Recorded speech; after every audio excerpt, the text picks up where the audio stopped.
Okay, so we're back here to our home page. We want to start looking at organizing where we're going to store information. So we go to OneDrive. So OneDrive is a place that has a collection of folders in it that you can access at home, you can access in school, whatever. So what I've done here is I've created 4 folders with 4 of my subjects. So I'm going to create a couple more. So let's say I'm going to add a new folder called, let's say, business. If I do business studies.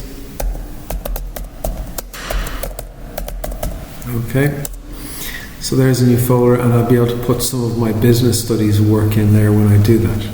So whether it be downloads, whether it be keeping pieces of homework, try and be organized in the very beginning. So we create the structure for where we're going to store information using OneDrive. And just back to our home page here, we access OneDrive here. We already had a very quick look at Outlook, and I'm hoping that you've familiarized yourself with that. Later on we'll be looking at how to make documents and then send that to Outlook. Okay.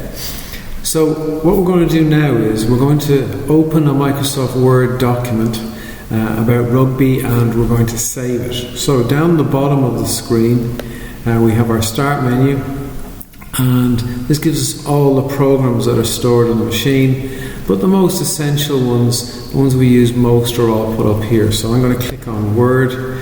Okay, so that's going to open a Microsoft Word document. It's going to allow me to create something that I would be able to save text in and manipulate text. So it's opening a blank document for me. I still have my Office open, okay, my Office 365. I'm signed into it.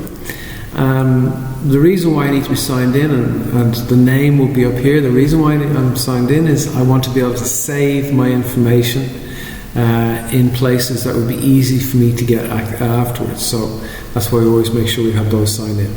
So we create our Microsoft Word document, and we'll start typing into the Microsoft Word document. In the next video, what we'll do is we'll look at how do we go about saving this document that we've created, and then how do we go about altering or manipulating that document.